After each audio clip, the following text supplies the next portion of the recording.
আমাদের একজন অন্য ধর্মাবলম্বী ভাই তিনি একটি প্রশ্ন পাঠিয়েছেন। তার প্রশ্নটাই আমার হাতে সবার আগে আছে, উপরে আছে। আমি সেই প্রশ্নটির উত্তর দিয়ে শুরু করছি। তিনি লিখেছেন, আমি জন্মসূত্রে একজন হিন্দু। পৃথিবীতে অনেক ধর্মগ্রন্থ বিদ্যমান এবং প্রতিটা ধর্মগ্রন্থই তার অনুসারীদের কাছে সত্য এবং তাদের কাছে এর সত্যতা প্রমাণ করার জন্য যথেষ্ট যুক্তিও রয়েছে। আমার প্রশ্ন হলো, আমি যদি কোনো একটা ধর্মগ্রন্থকে সঠিক বলে মেনে নিতে চাই, সেটা কিভাবে সম্ভব, কিভাবে হবে? আমি কিভাবে বুঝবো যে এটাই সঠিক, বাকিগুলো ভুল? যেহেতু সবার নিজের ধর্মগ্রন্থগুলো সঠিক বলে মনে করেন, আমি নিরপেক্ষভাবে কোনটাকে সঠিক বলে মেনে নিব এবং কেন মেনে নিব? খুবই গুরুত্বপূর্ণ এবং খুবই প্রয়োজনীয় প্রশ্ন করেছেন আমাদের এই ভাই। আমি প্রথমে তাকে ধন্যবাদ জানাই তার প্রশ্নটি আমাদের কাছে উপস্থাপন করবার জন্য। আর এর উত্তরে আমরা বলতে চাই যে দেখুন, আল্লাহ রাব্বুল আলামিন প্রত্যেকটা মানুষকে জন্মসূত্রে আল্লাহর ভাষায় আল্লাহ নবী সাল্লাল্লাহু আলাইহি সাল্লামের মাধ্যমে আল্লাহ তাআলা ব্যক্ত করেছেন, ওয়াহী গায়রে মাকতুর মাধ্যমে ব্যক্ত হয়েছে যে কুল্লু মৌলুদিন ইউলাদু আলাল ফিতরাহ, প্রতিটি মানুষ জন্মসূত্রে ঈমানদার হয়ে জন্মগ্রহণ করে। প্রত্যেকটা মানুষের স্রষ্টার প্রতি বিশ্বাস, এটা নিয়েই সে দুনিয়াতে আসে। এই স্রষ্টা সংক্রান্ত যে ধারণা, এটা তার সমাজ, তার পরিবার থেকে যেটা পায় সেটাকেই সে ধারণ করে। বাকি স্রষ্টার প্রতি ধারণার এই বিশ্বাসকে নিয়েই মানুষ জন্মগ্রহণ করে।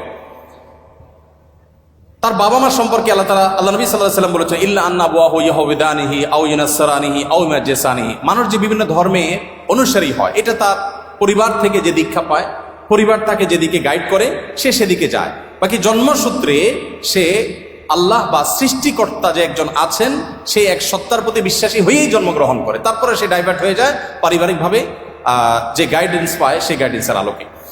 এখন আপনি যখন প্রাপ্তবয়স্ক হন, আপনি যখন দেখবেন যে একাধিক ধর্মগ্রন্থ বা একাধিক ধর্ম পৃথিবীতে আছে। আল্লাহ তাআলা কোরআনে কারিমে বলেছেন, ইন্নাদ-দীনা ইনদাল্লাহিল ইসলাম, আল্লাহর কাছে একমাত্র মনোনীত দিন হলো ইসলাম।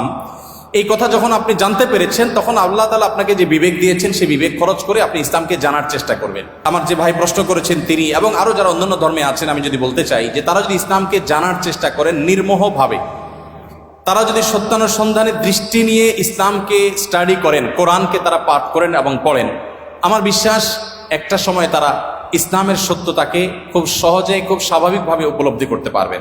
যেহেতু তিনি একজন সৃষ্টিকর্তায় বিশ্বাস করেন, অতএব সৃষ্টিকর্তার কাছে তার আকুতি থাকা উচিত, প্রার্থনা থাকা উচিত, হে মহান সৃষ্টিকর্তা, আপনি আমাকে গাইড করেন। এবং নিজের বিবেক, বুদ্ধি সবগুলোকে উন্মুক্তভাবে তিনি ব্যবহার করে তিনি কোরআনকে, আল্লাহর দ্বীনকে তিনি বোঝার চেষ্টা করা দরকার। এটা যে কোনো ধরনের মানুষের জন্যই প্রযোজ্য, যে আপনি পারিবারিকভাবে যে দ্বীন পেয়েছেন সেই দ্বীনকে আপনি রপ্ত করেন, বুঝেন।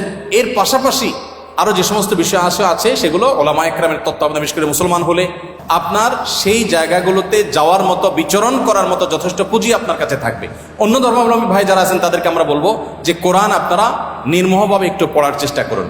ফ্রান্সের একজন পলিটিশিয়ান, তিনি একসময় ইসলামের প্রতি অনেক বেশি বিদ্বেষ লালন করতেন। 2009, 10, 11 এই সময়টাতে আমি সোশ্যাল মিডিয়াতে, আমার ফেসবুক আইডিতে তার ছবি, নাম দিয়ে অনেক লেখালেখি করেছি তার ইসলাম বিদ্বেষের কারণে, মুসলমানদের প্রতি বিদ্বেষের কারণে।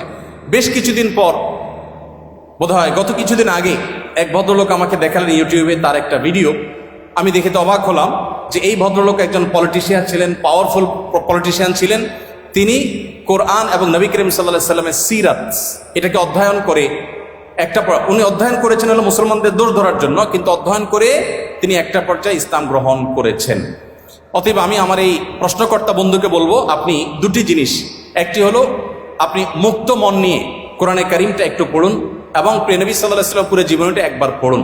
আপনি এটা পড়ার পর, মুক্ত মনে পড়ার পর, আপনার বিবেক আপনাকে গাইড করবে যে মুহাম্মদ সাল্লাল্লাহু আলাইহি ওয়াসাল্লামের যে দিন আল্লাহর পক্ষ থেকে তিনি আমাদের সামনে উপস্থাপন করেছেন, এটা আল্লাহর পক্ষ থেকে আনিত ধর্ম এবং একমাত্র সত্য ধর্ম। এবং ইন্নাদ-দীনা ইনদাল্লাহিল ইসলাম, এই আয়াতের মর্ম আপনি উপলব্ধি করতে পারবেন যদি কোরআনটা আপনি নির্মোহভাবে পড়েন এবং নবী সাল্লাল্লাহু আলাইহি ওয়াসাল্লামের সিরাতটা আপনি পাঠ করেন। আল্লাহ তাআলা আমাদের সবাইকে হেদায়েতের পথে পরিচালিত হওয়ার তৌফিক দান করুন।